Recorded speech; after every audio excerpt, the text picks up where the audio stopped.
নমস্কার বন্ধুরা, কেমন আছেন আপনারা? চলে এসেছি হিস্ট্রি এভিনিউর আরেকটি নতুন ব্লগ নিয়ে আপনাদের জন্য। চিতপুর মানে আমরা সবাই জানি চিতপুর যাত্রাপাড়া, চিতপুর রোড মানে হালের রবীন্দ্র সরণি।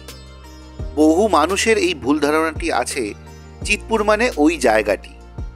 কিন্তু জানেন কি আসল চিতপুর কোথায় ছিল?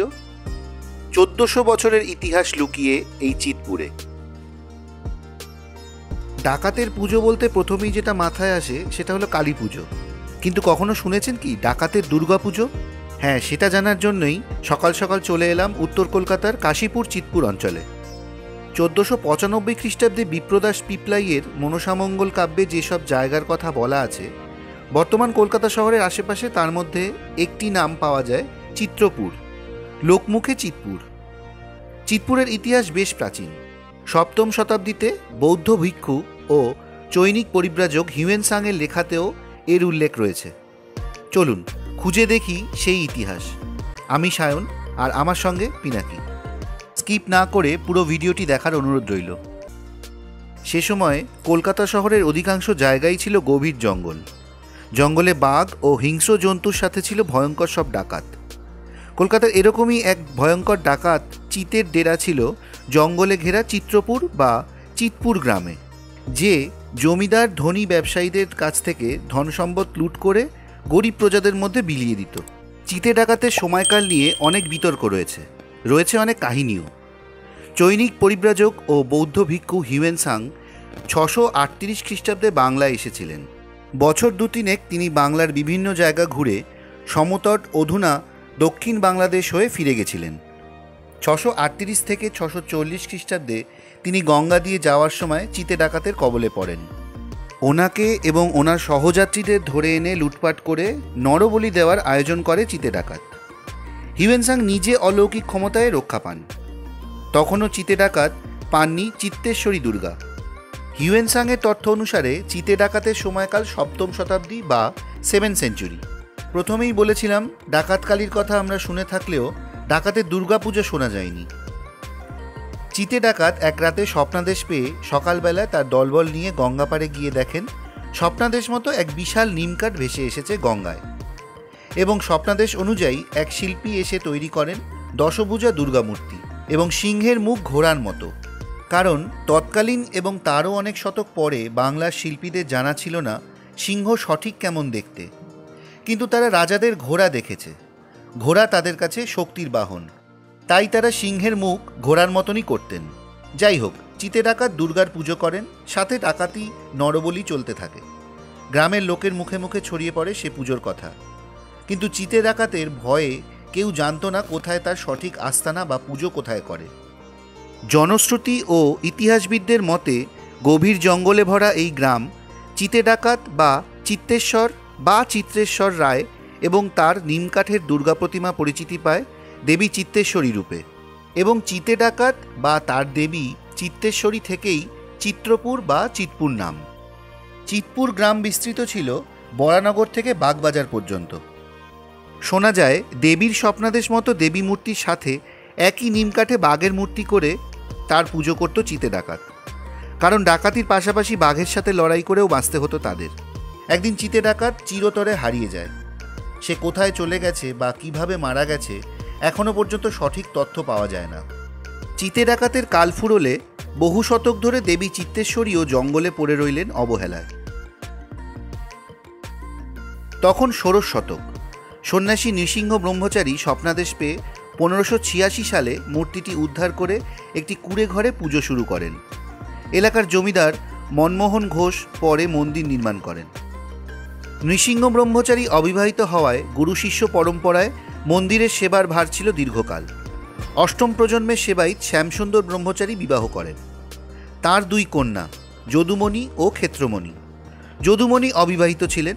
ক্ষেত্রমণির বিবাহ হয় হালি শহরের সাবর্ণ রায়চৌধুরী পরিবারে। সেই বংশই এখনও পর্যন্ত মন্দিরের সেবা করে আসছে। বর্তমান প্রজন্মের সেবায়েত শ্রী কাশীশ্বর রায়চৌধুরীর কাছ থেকে জানা যায় বর্তমানে যে বেদিতে দেবীর পুজো হয় চিতে ডাকাতও সেই বেদিতেই পুজো করতেন। চিতে ডাকাতের সময় এই পুজোয় নরবলি হয়েছে, পরে ছাগবলি হতো, এখন ফল বলি হয়। 1610 সালে জমিদার মনোহর ঘোষ যখন এই মন্দির পাকা করেন তখন থেকে এই মন্দির পরিচিতি পায় আদি চিত্তেশ্বরী দুর্গা মন্দির নামে। চিতে ডাকাতের প্রাচীন এই দুর্গা মন্দিরের সম্মানার্থে এই অঞ্চলের অন্যান্য মন্দিরেরও নামকরণ হয় চিত্তেশ্বরী দিয়ে। যেমন চিত্তেশ্বরী সর্বমঙ্গলা মন্দির 1029 বঙ্গাব্দ মানে 1622 কি 23 সালে নিমকাঠের এই চতুর্ভুজা দুর্গামূর্তি ও মন্দির প্রতিষ্ঠা করেন তৎকালীন জমিদার রামশরণ সিমলাই।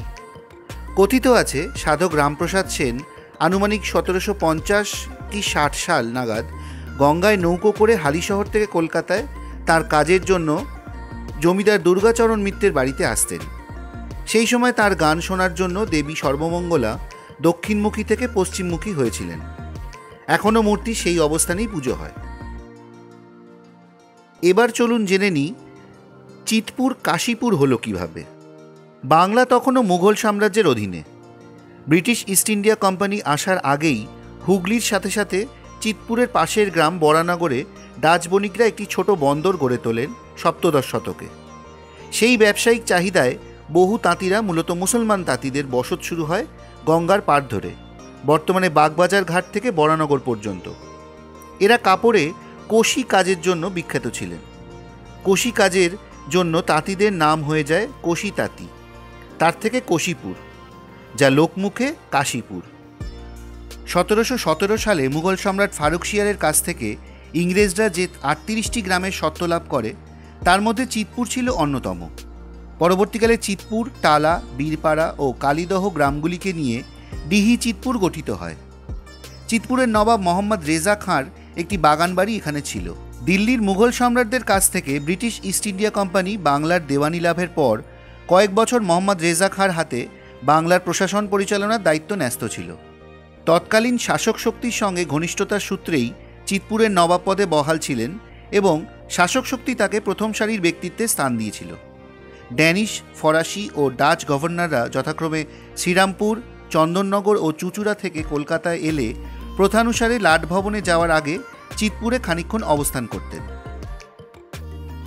চিতপুর সম্বন্ধে বলতে গেলে যেটা না বললে অসম্পূর্ণ থেকে যায় তা হলো চিতপুর রোড, সাবর্ণ রায়চৌধুরী পরিবারের তৈরি রাস্তা, যেটি কলকাতার প্রধান ও প্রাচীনতম রাস্তা। এটি তীর্থপথ বা ধর্মপথ নামেও পরিচিত ছিল। এ প্রসঙ্গে বলে রাখি, চিতপুর রোড নিয়ে আমাদের বিভিন্ন ভ্লগে বলা আছে, যার লিঙ্ক আমরা ডেসক্রিপশনে দিয়ে রাখব, আপনারা চাইলে দেখে নিতে পারেন।